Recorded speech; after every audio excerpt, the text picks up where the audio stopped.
अस्सलामुअलैकुम दोस्तों, इस वीडियो में 10-12 ऐसा कंडीशन बताने वाला हूँ जिससे आपका ट्रांसफ़र आराम से ऑटोमेटिक हो जाएगा। कुछ करने की ज़रूरत नहीं पड़ेगी। इस वीडियो में पूरा डिटेल में आपको बताने वाला हूँ किस तरह से आप अपना ट्रांसफ़र ले सकते हो। A to Z इन्फॉर्मेशन आप लोगों को मिलेगी, क्योंकि पिछले टाइम पे मैंने वीडियो बनाई थी, बट अभी आप लोगों को पता है बहुत सारा नया अपडेट आ चुका है। हुरूब वाले का भी ट्रांसफ़र हो रहा है, वर्क परमिट एक्सपायर पे ट्रांसफ़र नहीं हो रहा है। तो सारे के बारे में अभी इस वीडियो में पूरा डिटेल में बात करूंगा, तो आप लोग इस वीडियो को पूरा देखना। और चैनल पे नए हो तो सब्सक्राइब कर लो। इस वीडियो को अब तक लाइक नहीं किया हो तो लाइक करो और अपने दोस्तों से शेयर ज़रूर करना।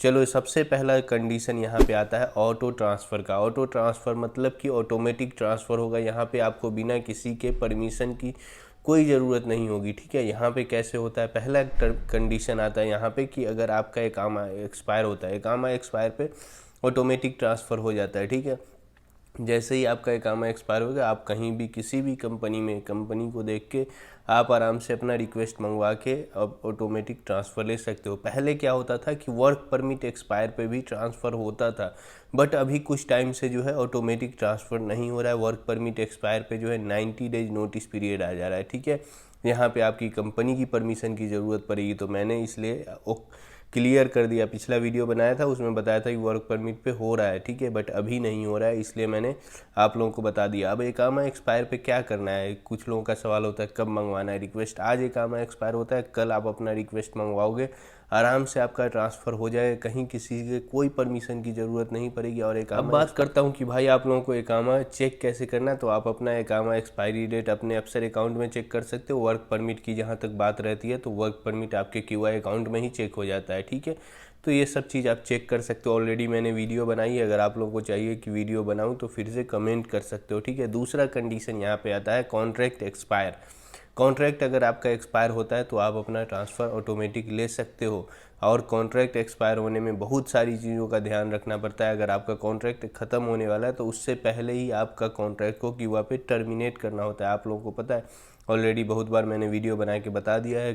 टर्मिनेट करने के लिए आपका कॉन्ट्रैक्ट 60 डेज वैलिड होना चाहिए और इकामा भी 60 डेज वैलिड होना चाहिए, मतलब मोर देन 60 डेज दोनों वैलिड होना चाहिए, तभी जाके आपका कॉन्ट्रैक्ट टर्मिनेट होगा। और टर्मिनेट करने के बाद आप कहीं भी किसी भी कंपनी में ट्रांसफ़र ले सकते हो।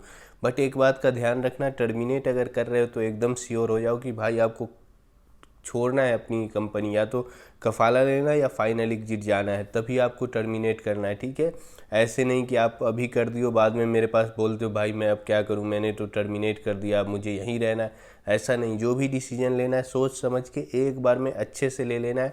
अगर आप लोगों को फाइनल एग्जिट जाना है, कोई प्रॉब्लम हो रही है, तो आप लोग इस नंबर पे कांटेक्ट कर सकते हो। फाइनल एग्जिट का पूरा प्रोसेस और कैसे जाना है सब कुछ आप लोगों को पता चल जाएगा। हुरूब लगा है कुछ भी है तो आप लोग फाइनल एग्जिट जा सकते हो। तो यहाँ पे मैंने बता दिया ऑटो ट्रांसफ़र। उसके बाद कंपनी रेड में है। ठीक है, अगर कंपनी आपकी रेड में और 75% वर्कर का वो कॉन्ट्रैक्ट QA पे नहीं की है तो ऐसे कंडीशन में आप ऑटोमेटिक ट्रांसफ़र ले सकते हो। इसके बाद आता है कि अगर आपकी कंपनी 3 महीना तक कंटिन्यू सैलरी आपको नहीं देती है तो भी आप अपना ट्रांसफ़र ले सकते हो। इसके बाद जो नेक्स्ट चीज़ आती है कि कंपनी जो है 80% वर्कर को सैलरी टाइमली नहीं दे रही है तो भी आप अपना ट्रांसफ़र ले सकते हो। ये सारी चीज़ें आप लोगों को पता हो जाती है, जब भी आप कंपनी में रहते हो कहीं भी तो आपको ये चीज़ें पता हो जाती है कि भाई आपकी कंपनी कैसी है, क्या है, नहीं है, सारे रूल रेगुलेशन को फॉलो कर रही है, नहीं कर रही है। इस वीडियो को अब तक लाइक नहीं किया तो लाइक करो, और चैनल को सब्सक्राइब नहीं किया तो वो ज़रूर करना, आप लोग ज़रूर से ज़रूर। अब बात करता हूँ एक और यहाँ पे कंडीशन है, अगर आपके ऊपर कोई केस वगैरह है, केस चल रहा है और केस अगर आप जीत जाते हो तो ऐसे कंडीशन में भी आप अपना ट्रांसफ़र ले सकते हो। बहुत सारे लोगों का ऐसा होता ही है कि केस वगैरह होता है तो ट्रांसफ़र हो जाता है। अब बात करता हूँ हुरूब वाले के लिए बहुत ही अच्छी अपडेट है।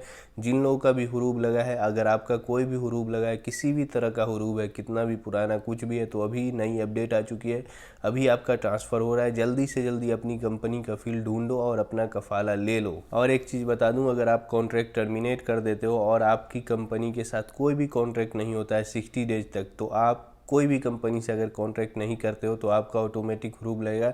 तो इस बात का अच्छे से आप लोगों को ध्यान रखना है कि हुरूब लग जाता है। अगर आप लोगों अपना कॉन्ट्रैक्ट टर्मिनेट कर रहे हो तो ध्यान से करना जो भी करना है। ठीक, नेक्स्ट पॉइंट आता है कि अगर सऊदी अरब में आपको 1 साल से ज़्यादा हो चुका है तो आप अपना ट्रांसफ़र ले सकते हो आराम से, कहीं भी किसी में 1 साल से कम पे ट्रांसफ़र नहीं होता है, प्रॉब्लम होती है। ठीक है, इसके बाद जो नेक्स्ट पॉइंट आता है, अगर आप सऊदी अरब में नए आए हो, 3 महीना तक आपकी कंपनी आपका इकामा नहीं बनाती है, तो इसके बाद आप अपना इकामा खुद से बनवा के कहीं भी किसी भी जगह ट्रांसफ़र ले सकते हो। ठीक है, इसमें कुछ कंडीशन है कैसे बनवाना है। आप लोगों को जवाजात के बाहर बहुत सारे मुकातिब होते हैं, वहाँ जाके आप अपना इकामा बनवा सकते हो, कहीं पे कोई दिक्कत नहीं होगी। उससे बात करके आपका इकामा बन जाएगा, और आपका इकामा बनेगा तो आप अपना ट्रांसफ़र कहीं भी रिक्वेस्ट मंगवा के ले सकते हो। अब बात करता हूँ भाई कि ट्रांसफ़र होता कैसे, क्या प्रोसेस है।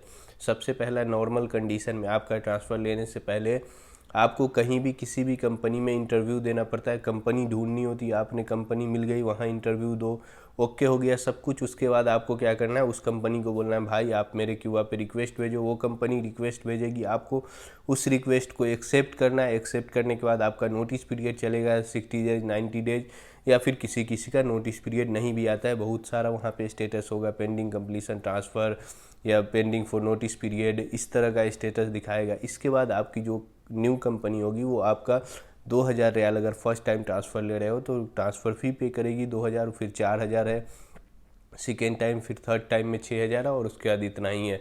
तो ये फ़ी पे करेगी आपके अफसर अकाउंट पे। ये फ़ी दिखाता भी है, जब पासपोर्ट डिपॉजिट में जाओगे तो वहाँ पे दिखाएगा। ऐसे ही फ़ी पे करेगी, उसके बाद वो ट्रांसफ़र का प्रोसेस कंप्लीट करेगी, उसके बाद आपका ट्रांसफ़र हो जाएगा। और आपको चेक कर लेना है अपने अफसर अकाउंट में, जब जैसे ही आपकी कंपनी का फील्ड चेंज हो चुका है, समझ लो आपका ट्रांसफ़र हो चुका है। अगर आप लोगों को मेरी कोई भी सर्विस चाहिए हो तो स्क्रीन पे जो नंबर दिख रहा है, आप लोग इस नंबर पे कांटेक्ट करना है। ये सारी पेड सर्विस होगी, अगर आप लोगों को कांटेक्ट करना हो तो कर सकते हो। ये वीडियो आप लोगों को पसंद आई हो, इन्फॉर्मेटिव लगी हो, तो इस वीडियो को लाइक करके दोस्तों से शेयर करके इस चैनल को सब्सक्राइब कर लो। Thank you for watching, see you in next video.